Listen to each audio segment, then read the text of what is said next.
Hey guys, Sam from Sparesbox, and well, behind us is the 200 series that we've just built to take away on full drive action trips. Now speaking of full drive action trips, I just got back from the 200's first trip. I was riding shotgun with Jocko, and guys, I'm going to be honest with you.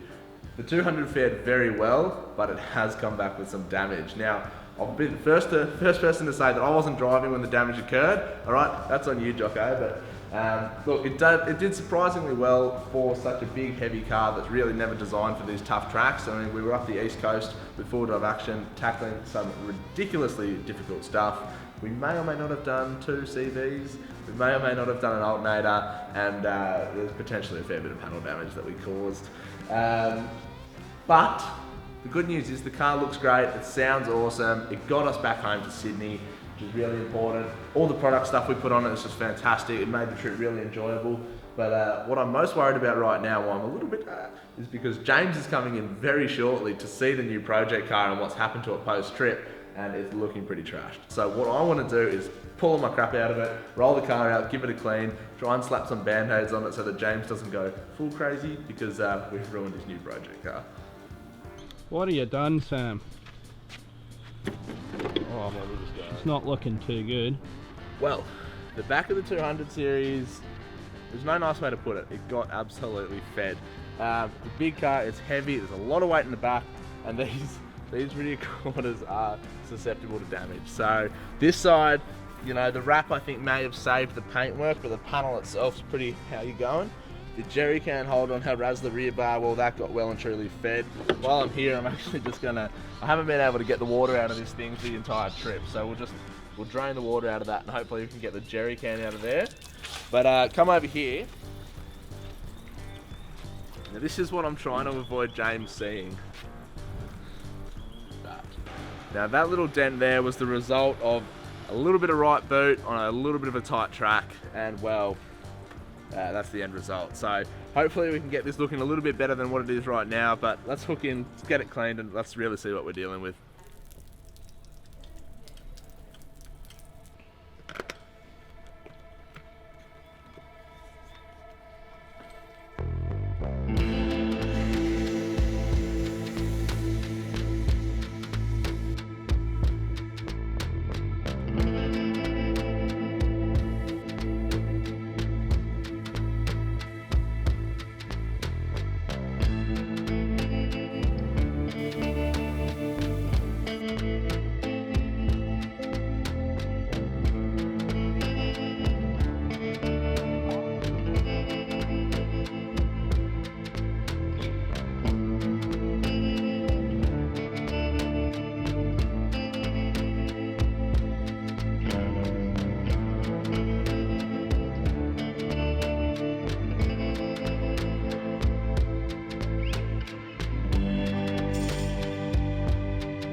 Well, the good news is the car's a little bit clean. The bad news is that James just arrived, and James, I'm sorry.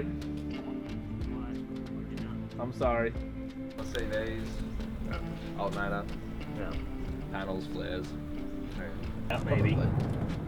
I was about to say, well, at least the at least the flares survived, but they didn't. Well, at least we didn't drill holes in the car to fit them. When you were like in like kindergarten or year when they had that weird glue, that weird jelly-like glue, it smells like that, doesn't it? It's disgusting. Yeah. Well, the car has had about an inch of dirt and mud pulled off just about every orifice of it. All the panels, it was properly filthy. I mean, the east coast of Australia, it's muddy, it's dirty, it's dusty, it's epic. The downside is that all the damage is that much more noticeable now. It's not hidden behind the dirt. Now, we showed you this before. I thought maybe we'd get away. The vinyl might have helped it, but that's a new panel job, unfortunately. But look, you get that when you drive the big tracks with the big trucks, you get that. Now in the back, what I was living out of for a couple of weeks there was a pretty neat little setup. We've got a drift to draw system, we've got a clear view drop slide, we've got a fridge, all that kind of stuff. So it's really cool, really handy, really easy to live out of. We've got a full red arc system in here, including the Manager 30. It just makes living out of the back of a four-wheel drive really easy. I was worried, there was so much dirt in here, I was worried it was never going to look the same again, but we've managed to recover it. Come with me. So we had that awning, our camp lights, all that kind of stuff. The bull bar added just the right amount of approach angle for us. The lights on the bull bar and the roof made it really easy to drive at night. The aerial was mounted perfectly, it was out of the way, and I mean, it just made driving up steep rock faces that little bit easier, especially in such a heavy car. Well, I've cleaned the 200 as best I can, and now it's time to leave it with James to service the poor old thing. Hey James, mate, here are the keys. Sorry, mate. Alright, so I've got the 200 on the hoist here after Sam threw the keys at me. I'm just going to put it up on the hoist, make sure everything's okay, give it a quick service, engine oils, diff oils. The handbrake cable seems to be stretched. I don't know how hard Sam pulls on it, but it seems to be pretty stuffed, so I'll make sure it's not stretched too much and adjust the handbrake again.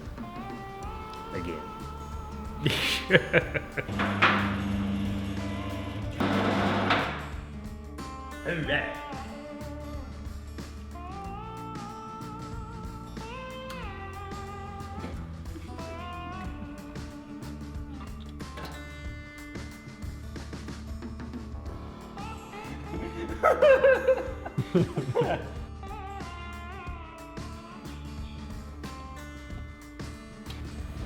We're putting Castrol's LSD90 gear oil into our front rear diffs.